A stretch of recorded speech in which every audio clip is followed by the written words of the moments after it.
when I am saying machine learning, it's a very big area. What is the problem statement that you are trying to solve is very important. So now, even before you know the problem statement, you also need to know about the data, right? Now, let's say you know that I have data where I have the features only, then you need to go with unsupervised. But where along with features, if you can also gather the target, we should go with supervised. Okay. So again, let's say you are working for a e-commerce and always want to do we all upselling and cross selling, right? That's for that we need our customers data. Now, if you have only customers info, but nothing about their preferences, then you have to do unsupervised learning. But if for these customers, not only their demographic information, but you also know about the kind of products they were interested into, right? Then you can really do a supervised kind of a learning. So this is first very important, whichever business or domain you are working in, you need to always get the data. And if you can get the target, you can do supervised learning. Otherwise, it will be a unsupervised learning. Okay. But now, even within supervised learning, we have two different scenarios or different subfields, regression and classification. So what is regression? So regression, as the name suggests, you are regressing over certain numbers. Means whenever the target is a number that you have to predict, then we do regression. What it means is you have to, so you are running an insurance company, people are coming to you to buy the insurance. But now how much is the limit for the insurance? Someone say, okay, I want my health insurance of 10 lakh. Someone say I need it of 1 million. But is it really that this person is worthy of this much insurance? So you need to predict a number, right?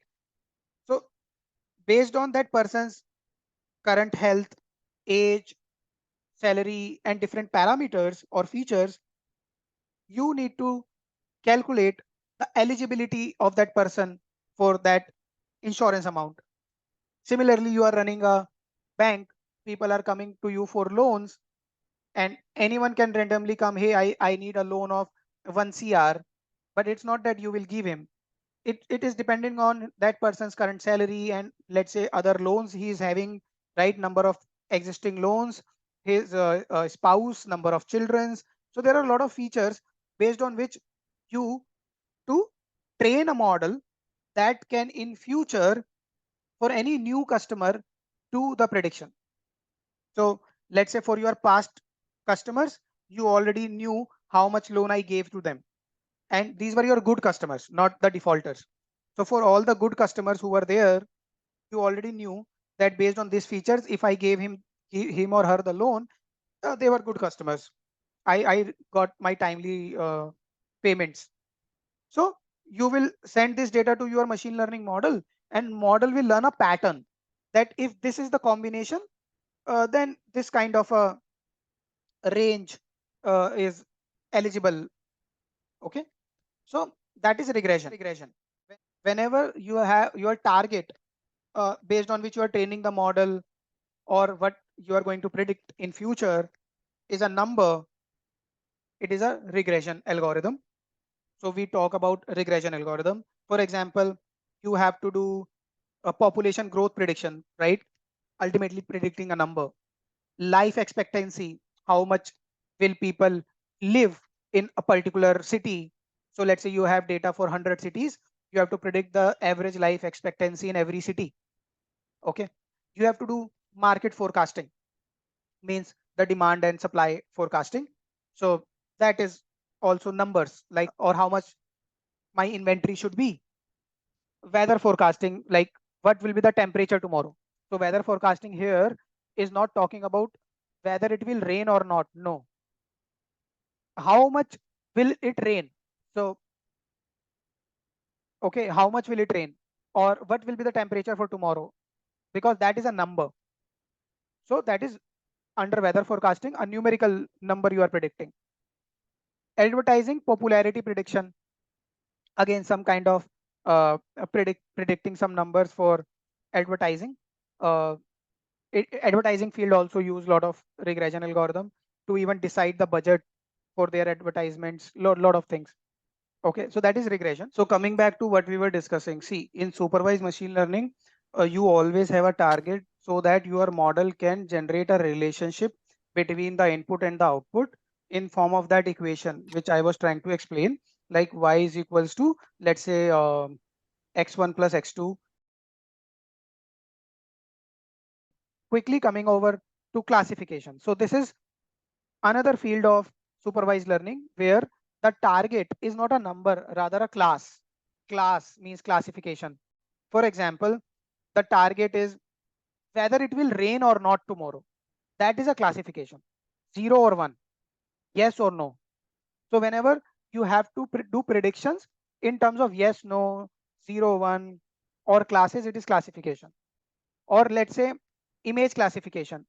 So when you are given an image and you have to tell whether this is image of a cat, dog, elephant, tiger, so that is image classification. So whenever the target classes are 2, it is known as binary classification. Remember, whenever you have to predict between only 2 class, 0 or 1, or between yes or no, it is binary classification. But whenever you have more than 2 classes, it is multi-class classification. We will talk about it in the later hands-on. So all of these can be either binary or multi-class. So I hope you understand that. Now let's say diagnosis. So you have a patient coming to you, you have to do a diagnosis whether he is having the disease or not, yes or no. So you are running a test to predict diabetes. So it will be yes or no. Or it can be that there are 3 kinds of diabetes, diabetes mellitus, diabetes, and like different kinds of diabetes. So then you have multiple classes of diabetes. That is also classification. Customer retention, like whether a customer will remain or whether he will go to my competitor, 0 or 1.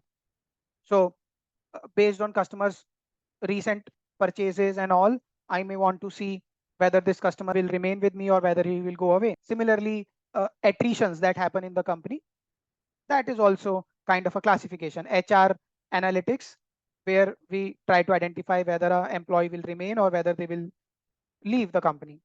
Fraud detection, the most important field, right?